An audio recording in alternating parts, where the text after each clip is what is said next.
name's Derek and I'm not an expert when it comes to fixing a bicycle, but I do ride the Pick and Pay Argus cycle tour every year and I love riding up the mountain with my friends. What I don't love is fixing a flat on the back wheel.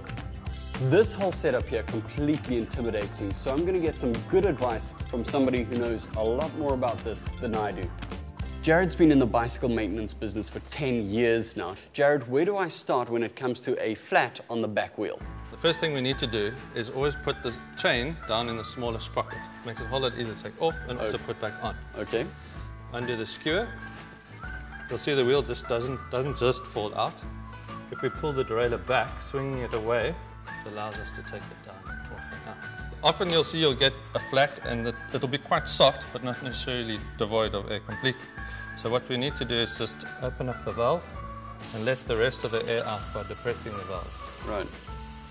You'll see on a lot of rims, especially because a lot of them are now tubeless compatible, when you try to get the tyre off, you'll see it's almost like it's stuck to the rim. So the first step, you need to push it into the middle of the rim. You'll see the middle of the rim is deeper and there's more space in there to get a tyre lever underneath now to work the tyre. This little collar here which holds onto the tube, good idea, just take that off and then we can use the tyre levers. I usually start away from the valve and hook it onto the spoke.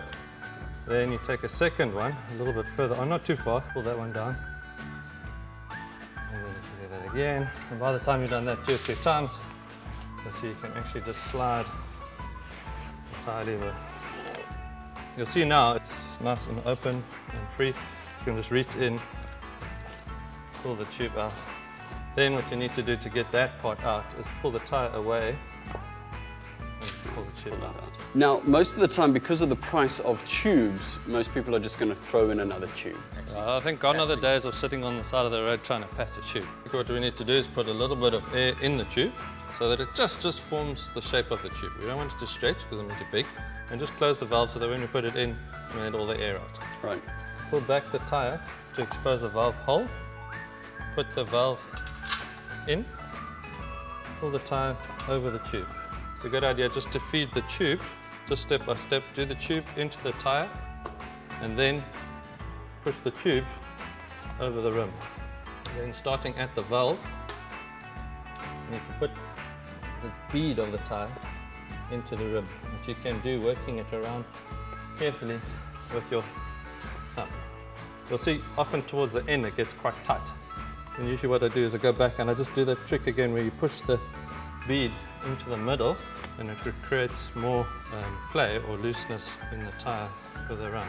Once I've checked that it's not pinched anywhere, I just push the valve up into the tyre just to make sure also that there's no tube sitting under there. Once we've got it pumped up, we just run along bead, checking that the spacing on the edge of the bead and the rim is more or less the same. This little collar you can put on last. A lot of people put the tube in, put the collar on, tighten it, and it pulls the tube in underneath the tyre. Then they pump it up, then it blows off. Pop it. So the plan now is to try and line it up with that last sprocket again, and then also with the disc brake on the other side. Do the same trick where we pull the derailleur back a little bit to create some space. Slide it up, make sure the disc is inside the disc brake. There's the skewer. Fantastic. Great. Jared, thank you very much. That was excellent. You made it look easy.